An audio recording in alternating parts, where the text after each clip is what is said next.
నమస్తే, welcome to non stop news. రోజంతా బిజీగా ఉన్నారా? న్యూస్ అప్డేట్స్ మిస్ అయ్యారా?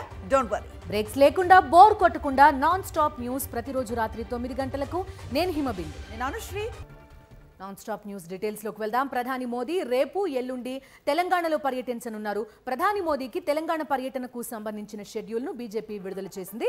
రేపు ఉదయం 10:30 నుంచి 11 గంటల వరకు ఆదిలాబాద్ లో పలు కేంద్ర ప్రభుత్వ ప్రాజెక్టులకు శంకుస్థాపన, ప్రారంభోత్సవంలో ప్రధాని పాల్గొంటారు. 11:15 నుంచి 12 గంటల వరకు పబ్లిక్ మీటింగ్ లో ప్రధాని మోదీ పాల్గొంటారు. మధ్యాహ్నం తమిళనాడుకు వెళ్లి తిరిగి రాత్రికి హైదరాబాద్ కు చేరుకుంటారు. రేపు రాత్రి రాజ్ భవన్ లో బస చేస్తారు ప్రధాని మోదీ. 5వ తేదీన సంగారెడ్డిలో ప్రధాని మోదీ పర్యటిస్తారు. ఉదయం 10 గంటలకు రాజ్ భవన్ నుంచి బయలుదేరనున్నారు. 10:45 నుంచి 11:15 వరకు వివిధ అభివృద్ధి కార్యక్రమాలకు శంకుస్థాపనలు, ప్రారంభోత్సవాలను నిర్వహిస్తారు.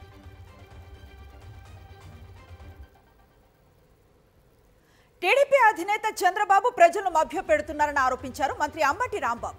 చంద్రబాబు ఒక చీటర్, 420 అని విమర్శించారు.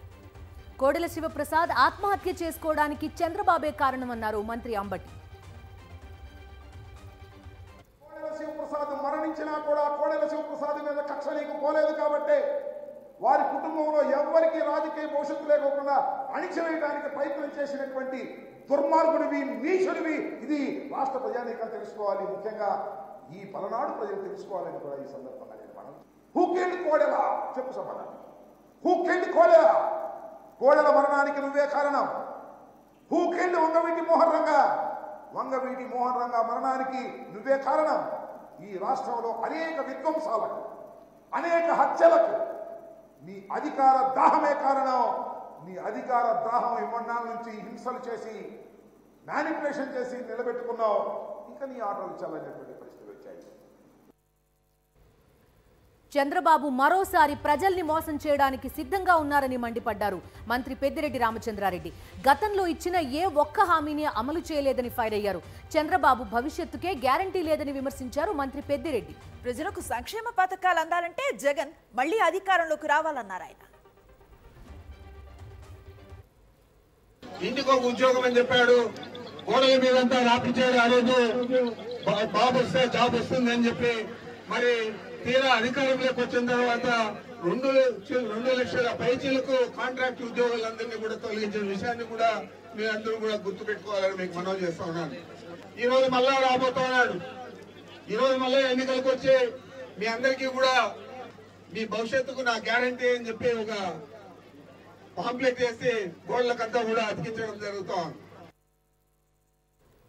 కాకినాడ జిల్లా ప్రతిపాడు టీడీపీలో వర్గ విభేదాలు భగ్గుమన్నాయి. ప్రతిపాడు నియోజకవర్గ టీడీపీ ఇన్ఛార్జ్ వరపుల సత్యప్రభను వ్యతిరేకిస్తోంది పైలా బోస్ వర్గం. ఏలేశ్వరం సెంటర్లో సత్యప్రభకు వ్యతిరేకంగా టీడీపీ నేతలు ఆందోళనకు దిగారు. ఆమెకు టికెట్ ఇవ్వొద్దంటూ అధిష్టానాన్ని హెచ్చరించారు.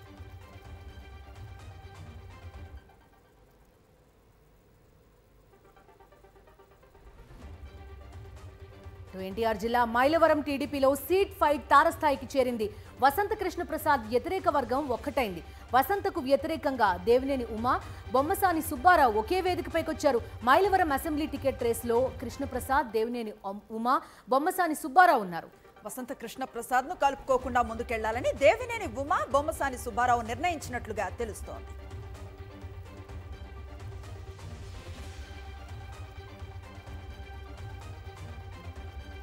టీడీపీకి నెల్లూరులో పోటీ చేయడానికి అభ్యర్థులే లేరన్నారు మంత్రి కాకాణి గోవర్ధన్ రెడ్డి. చేరికలతో పార్టీ బలం పెరిగిందని చెప్పుకుంటున్న చంద్రబాబు అంతకు ముందు బలం లేదని ఒప్పుకున్నట్లేనా అని ప్రశ్నించారు.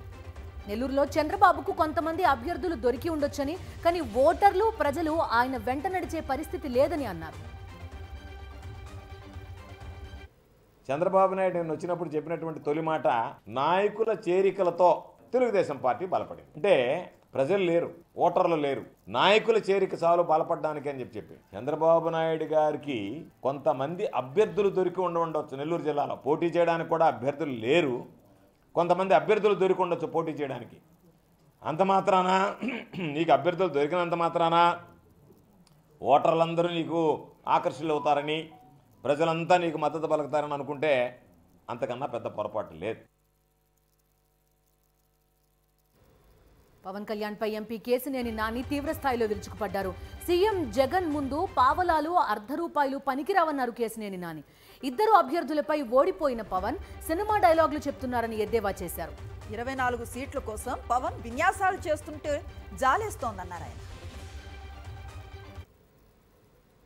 పావలా పాపం లొకేషన్ పరిక్రమాలుగా చంద్రబాబు గారి కొడుకు పరిమాణ లొకేషన్ ముఖ్యమంత్రి చేయడం కోసం అది అవ్వడం వేరే సంగతి. జగన్మోహన్ రెడ్డి దెబ్బకి పావలాలు తట్టుకోలేవు, ₹10 తట్టుకోలేవు, అణాలు తట్టుకోలేవు. అవునా? 24 సీట్లు తీసుకుని నేను పంచిలోడు కడతానంటాడు, నేను తోలు తీస్తానంటాడు, నేను తిండి తీస్తానంటాడు, మొన్న ఏంటి సప్త సముద్రంలో దొక్కేస్తానంటాడు, భూపాత్రలో దొక్కేస్తానంటాడు, సినిమా డైలాగ్ అనుకుంటున్నాడు.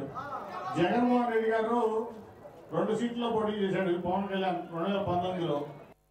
14 ఏళ్లు సీఎంగా పనిచేసిన చంద్రబాబు 175 స్థానాల్లో అభ్యర్థులను నిలబెట్టలేక పొత్తులు పెట్టుకున్నారని విమర్శించారు.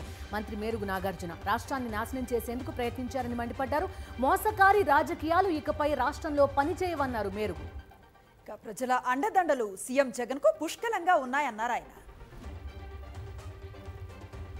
చంద్రబాబు నాయుడు అనే వ్యక్తి 14 సంవత్సరాలు ముఖ్యమంత్రిగా పనిచేసి ఈరోజు 175 నియోజకవర్గాల్లో క్యాండిడేట్లు పెట్టలేక అనేక పార్టీలను కలుపుకొని ఈరోజు ఈ రాష్ట్రాన్ని ప్రక్కదోవ పట్టించాలని, ప్రజలను మోసం చేయాలని మరలా కుట్రలు కుతంత్రాలు చేస్తూ ఉన్నాడు.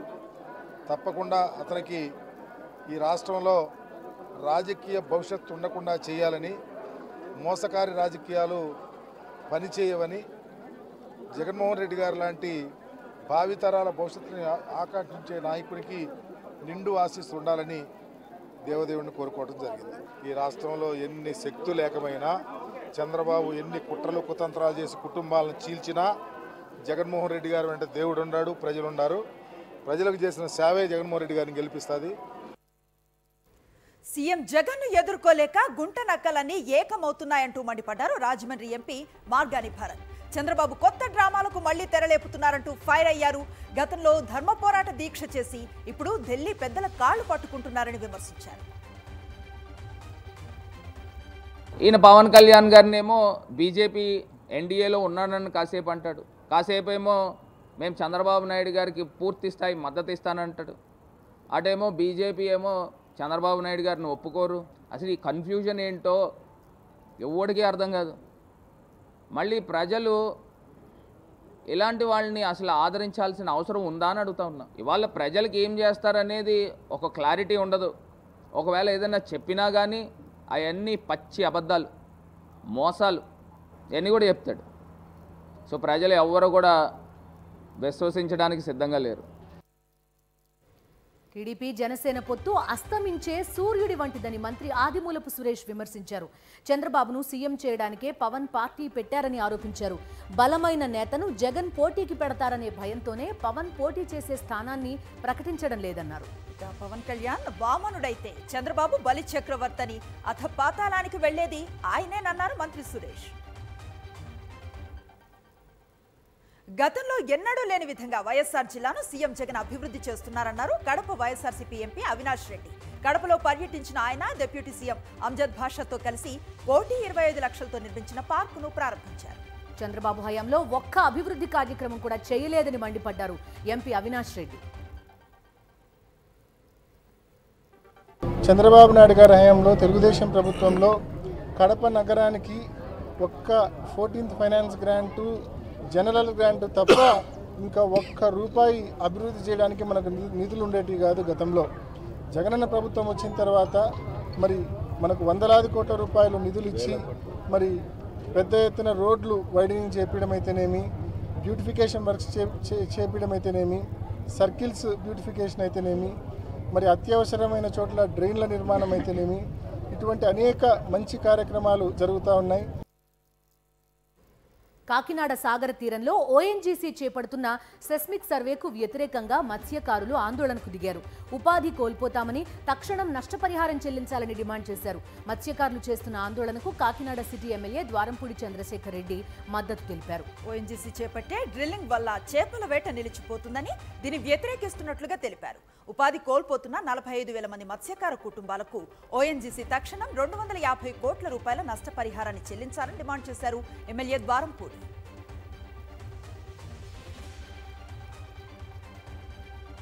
పాలనా సంస్కరణలలో ఏపీలో కీలక మార్పులు జరిగాయన్నారు ఏపీ సీఎం ముఖ్య సలహాదారు అజయ్ కల్లాం.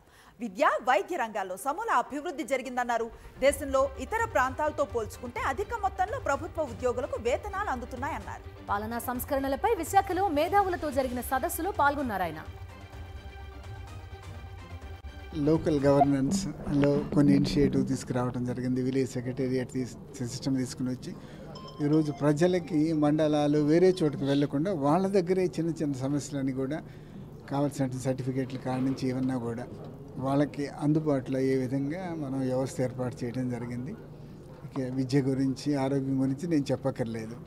తప్పనిసరిగా మీరు చూస్తూ ఉన్నారు నాడు నేడు ప్రోగ్రామ్స్, ఇప్పుడు అంటే గవర్నమెంట్ స్కూల్స్ ఇవన్నీ ఎట్లా ట్రాన్స్ఫార్మ్ అవుతున్నాయి. అలానే కొత్తగా ఈ మెడికల్ హాస్పిటల్స్ కానీ కాలేజెస్ ఇవన్నీ కూడా ఈ విధంగా వస్తున్నాయి. ఇవన్నీ కూడా మేము చెప్పక్కర్లేదు, మీరు చూస్తూనే ఉన్నారు. మాజీ మంత్రి వైఎస్ వివేకా హత్య కేసులో భరత్ యాదవ్ కీలక వ్యాఖ్యలు చేశారు.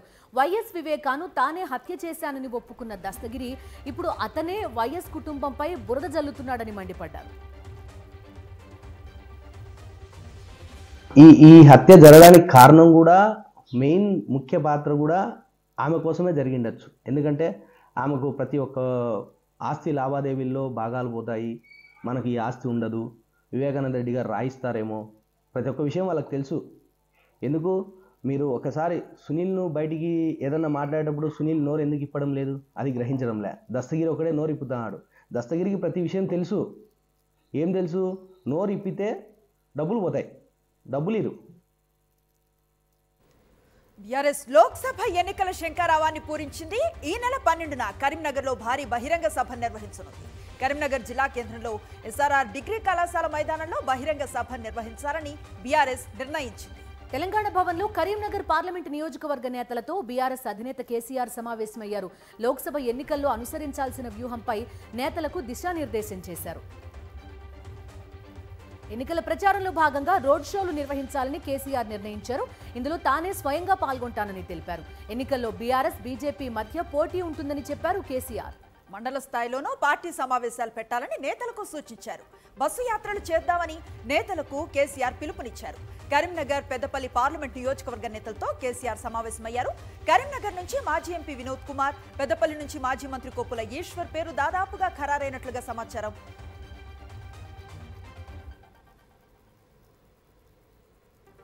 భద్రాచలం ఎమ్మెల్యే తెల్లం వెంకట్రావు కుటుంబ సమేతంగా ముఖ్యమంత్రి రేవంత్ రెడ్డిని కలిశారు.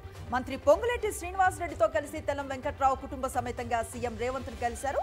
గత కొంతకాలంగా వెంకట్రావు కాంగ్రెస్ గూటికి చేరతారనే ప్రచారం జోరుగా సాగుతున్న నేపథ్యంలో సీఎంను కలవటం చర్చనీయాంశంగా మారింది. ఖమ్మం జిల్లా ఎర్రపాలెం, మధిర మండలాల్లో డిప్యూటీ సీఎం మల్లు భట్టి విక్రమార్క పర్యటించారు.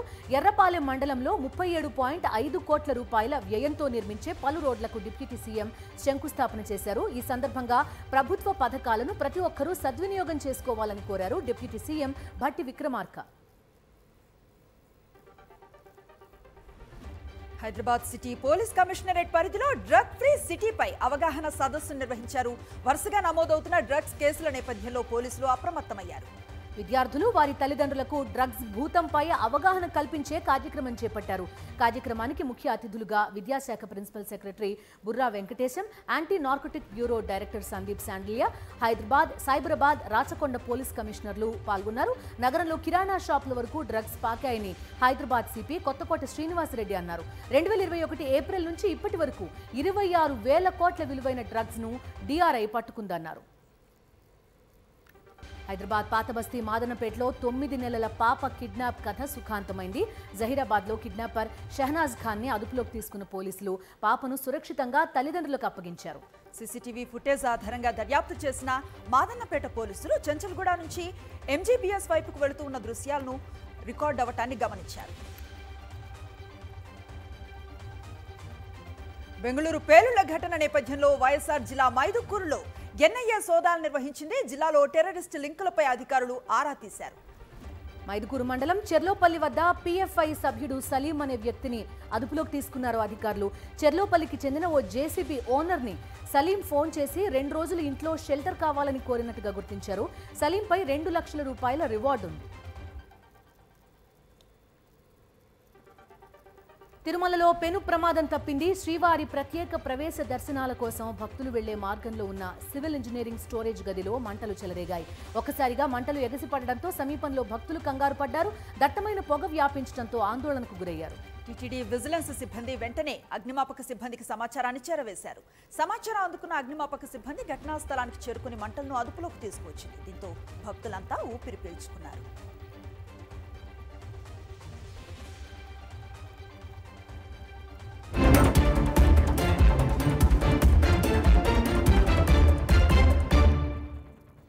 జాతీయ వార్తా వివరాలు చూద్దాం. 2024 లోక్సభ ఎన్నికలకు బీజేపీ తొలి విడత జాబితా ప్రకటనతో సీటు దక్కని నేతల అసంతృప్తి జ్వాలలు పెల్లుబిక్కుతున్నాయి. ఈ క్రమంలో దేశ రాజధాని ఢిల్లీలో చాందినీ చౌక్ లోక్సభ స్థానం నుంచి ఎంపీగా కొనసాగుతున్న డాక్టర్ హర్షవర్ధన్ రాజకీయాల నుంచి రిటైర్మెంట్ను ప్రకటించారు.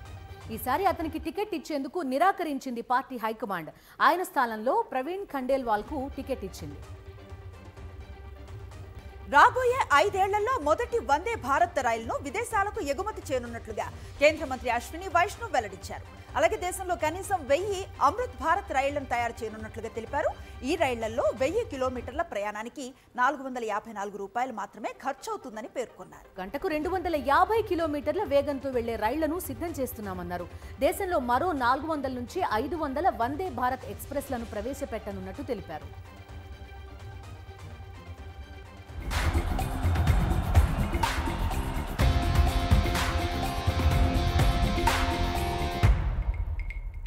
Coming to sports updates. World test championship points టేబుల్లో భారత్ తిరిగి నంబర్ 1 ర్యాంక్ ని సొంతం చేసుకుంది. తాజాగా జరిగిన మ్యాచ్లో న్యూజిలాండ్ ని ఆస్ట్రేలియా చిత్తుగా ఓడించడం భారత్ కు కలిసొచ్చింది. 2వ స్థానంలో ఉన్న రోహిత్ సేన విన్నింగ్ రేట్ 64.58%తో టాప్ లోకి దూసుకెళ్లింది. 2-3 స్థానాల్లో కివీస్, ఆస్ట్రేలియాలు ఉన్నాయి. ఇంగ్లాండ్తో జరగబోయే చివరి టెస్టులోనూ భారత్ గెలిస్తే అగ్రస్థానాన్ని మరింత పదిలం చేసుకోనుంది. ఐపీఎల్ మినీ వేలంలో 3.60 కోట్లు దక్కించుకొని అందరి దృష్టిని ఆకర్షించిన గుజరాత్ టైటాన్స్ ఆటగాడు రాబిన్ మెంజ్ రోడ్డు ప్రమాదానికి గురయ్యాడు. ద్విచక్ర వాహనంపై వెళుతూ ఉండగా మరో వాహనం ఢీకొట్టడంతో అతడికి గాయాలయ్యాయని తండ్రి ఫ్రాన్సిస్ మెంజ్ తెలిపారు. అయితే గాయం మరీ తీవ్రమైంది కాదని, ప్రస్తుతం వైద్యుల పర్యవేక్షణలో ఉన్నాడని తెలిపారు. ప్రమాదంలో అతడి వాహనం ధ్వంసం కాగా మోకాలికి గాయాలయ్యాయి.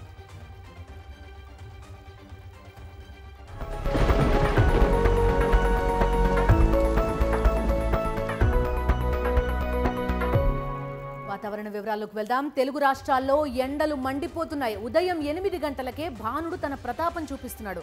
మార్చి నెల మొదటి వారంలోనే ఎండలు మండుతుండటంతో ప్రజలు ఉక్కిరిబిక్కిరవుతున్నారు. క్రమక్రమంగా రాష్ట్ర వ్యాప్తంగా పగటి ఉష్ణోగ్రతలు పెరిగిపోతున్నాయి. తెలంగాణలో దాదాపు 36 డిగ్రీల ఉష్ణోగ్రత పెరిగిందని హైదరాబాద్ వాతావరణ కేంద్రం తెలిపింది. ప్రస్తుతం రాష్ట్రంలో 32 నుండి 37 డిగ్రీల మధ్యన ఉష్ణోగ్రతలు నమోదవుతున్నట్లుగా వాతావరణ శాఖ పేర్కొంది. రాబోయే రోజుల్లో ఉష్ణోగ్రతలు పెరిగే అవకాశం ఉందని తెలిపారు. రాత్రి ఉష్ణోగ్రతలు 20 డిగ్రీలుగా నమోదవుతున్నాయి. ఇవి ఇవాల్టి non stop 9 PM news details.